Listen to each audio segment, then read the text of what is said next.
At 3:33 a.m. local time on the 15th of December 2025. For the first time in the history of modern naval warfare, Ukraine's security service, SBU, directly attacked Russia's B-271 Kolpino submarine inside a port using underwater drones. And this time, additional details make the story even more serious. The attack took place at the port of Novorossiysk, an area Russia had long believed to be absolutely secure in the Black Sea. Not on the open sea, not offshore, but right inside what was considered the Russian Navy's last safe haven. In the past, when we spoke about the Black Sea, the image that came to mind was that of suicide boats skimming across the waves like unmanned arrows. Today, that picture has been torn apart by an entirely different layer of warfare. There was no high-speed chase on the surface, no frantic bursts of defensive machine gun fire sweeping the waterline. Instead, there was a silence that sends a chill down the spine, the silence of a port believed to be completely secure, right up until an explosion appears, like an exclamation point.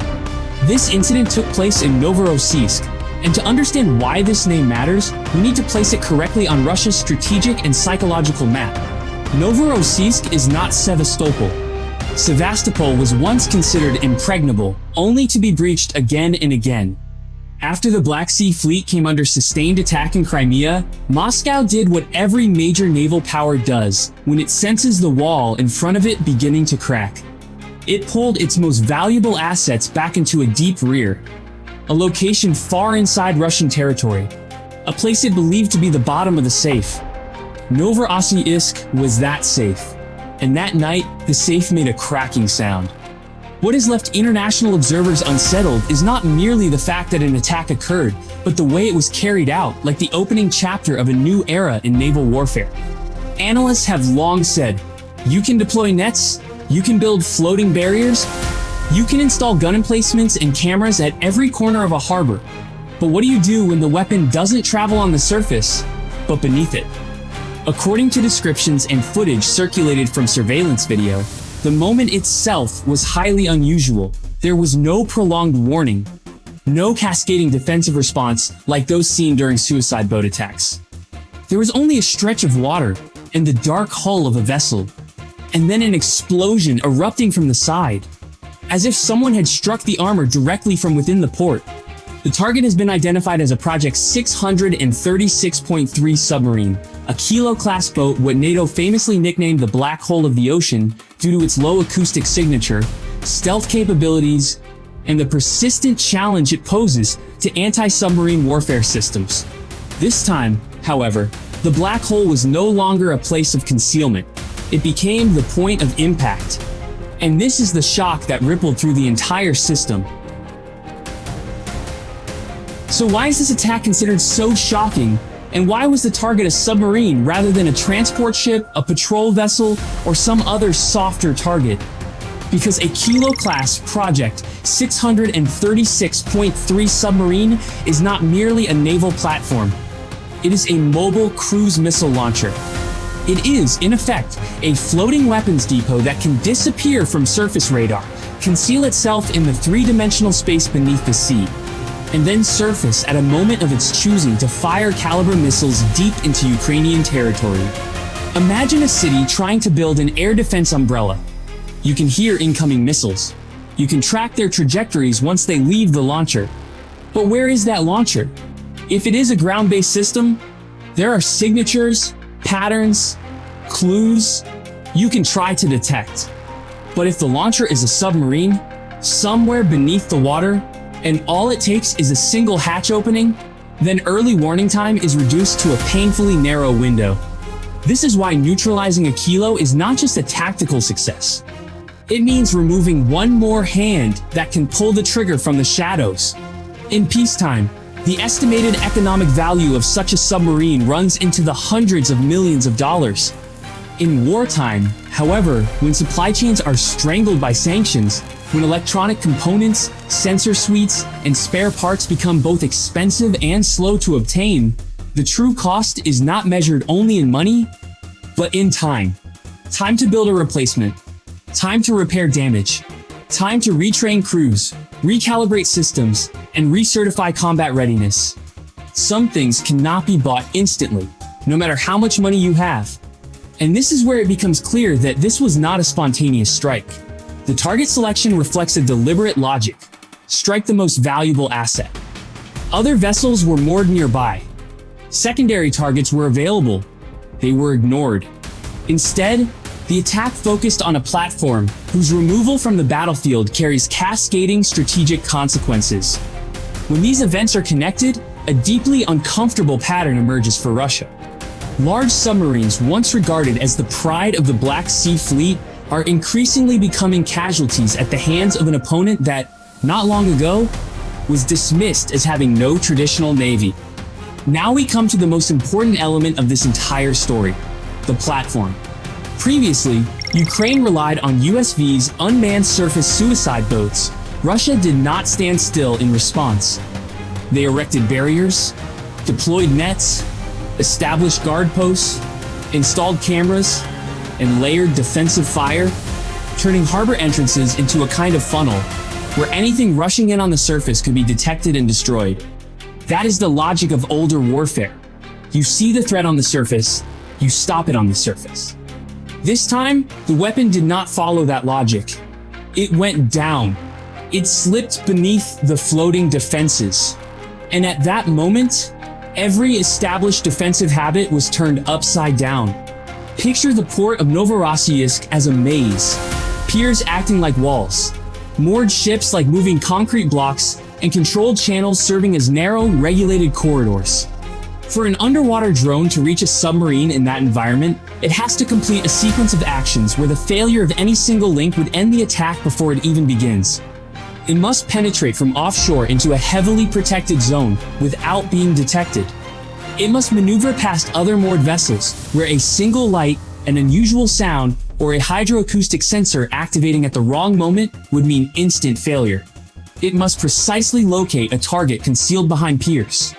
And it must arrive at the exact point, angle, and distance required for the detonation to inflict critical damage. This kind of success usually points to one of two possibilities, and both are deeply unsettling for the defending side.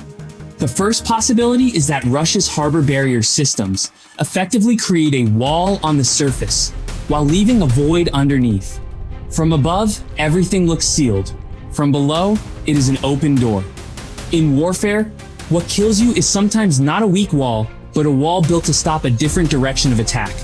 The second possibility is that Ukraine possessed extremely precise intelligence on the port's operating rhythms, the timing of gate openings, vessel movements, and the moments when patrol coverage is thinnest, and inserted the drone to coincide with the exact human lapse window. It is less like breaking into a building by smashing a door, and more like quietly walking in behind someone using a keycard. Whichever scenario is correct, the conclusion is the same. Russian defenses, designed around the assumptions of previous warfare, were penetrated directly through a technological blind spot. And there's one critical point we must understand about submarines. For a submarine, the pressure hull is life itself. A major breach is not like a surface ship suffering a deck fire and then being towed back for repairs.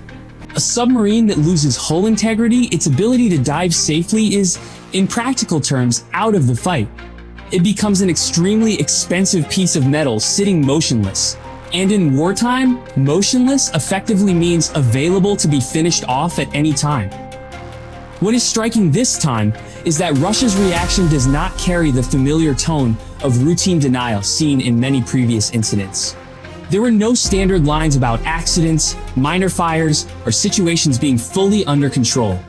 Instead, a very different atmosphere emerged: shock, anger, and the uncomfortable acknowledgement that they had just been humiliated in a place they believed was home ground. In the psychology of a naval power, losing a vessel at sea is painful enough.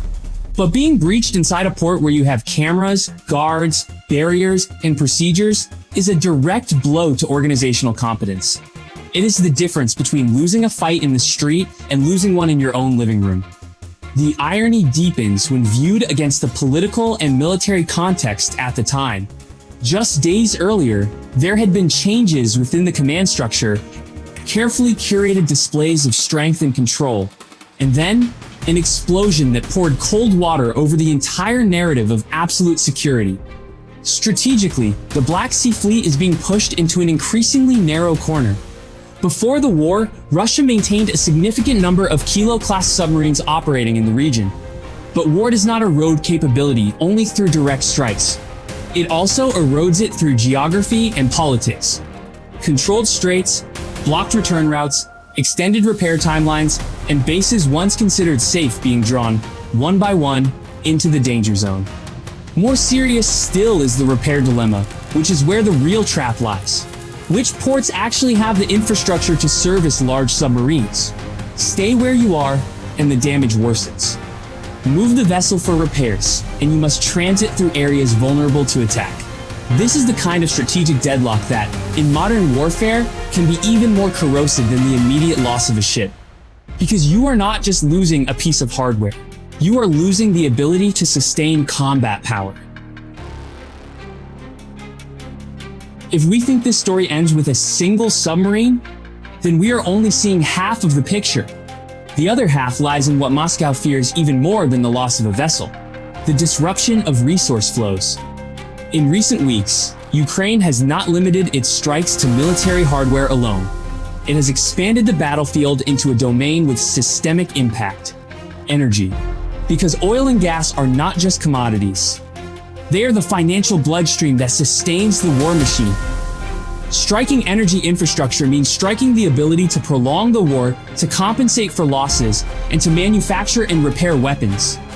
What is particularly notable is that the targets are moving farther and farther away into areas that once sat well outside the mental map of danger zones. Places that were believed to be too distant, too sealed off, too difficult to reach, with relatively low-cost means. Drone warfare does something brutally effective. It distorts distance. It turns far away into just within reach, and safe into temporarily safe. When attacks can reach oil facilities, offshore platforms, or energy operating chains in regions the opponent once considered deep rear areas, the message is unmistakable. There is no such thing as absolute safety if you cannot protect everything, at all times, everywhere. And in reality, no one can.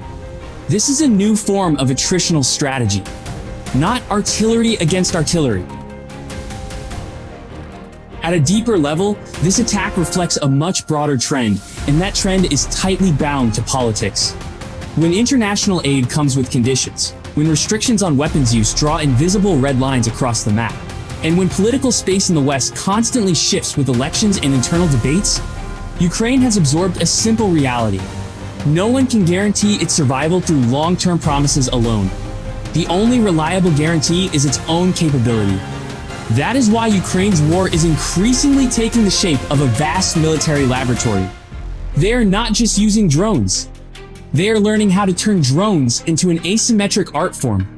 Aerial drones to deceive, to scout, to strike. Ground drones to ambush supply lines. Surface drones to erode port defenses. And now, underwater drones to drive directly into the blind spots of floating barriers.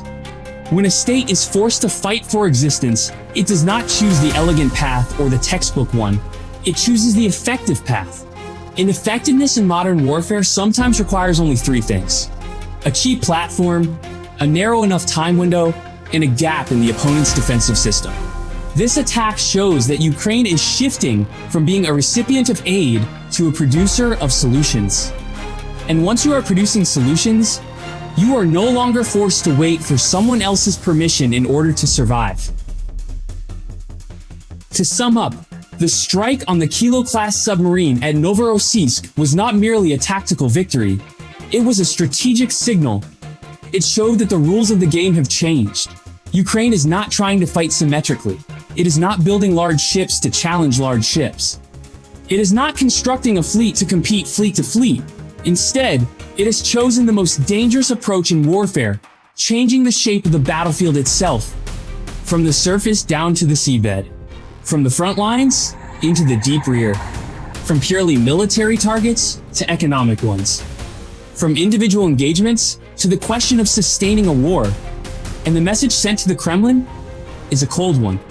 Safety is no longer tied to geographic distance, and power no longer resides solely in numbers or size. In a war where the opponent learns and adapts quickly, defeat sometimes comes not because you are weak, but because you are preparing for yesterday's war. Novorossiysk was once considered the final safe harbor, but now that the precedent has been set, the question is no longer whether Ukraine can do it again. The question becomes, what is the next target? And which defensive system will be the next to reveal its blind spot? Thank you for staying with us through this in-depth analysis. If you found today's discussion useful and offering a new perspective, please like the video, subscribe to the channel, and leave a comment sharing your thoughts. In your view, which weapons system will hold the advantage in the Black Sea? We wish you a peaceful day, and we will see you in the next video.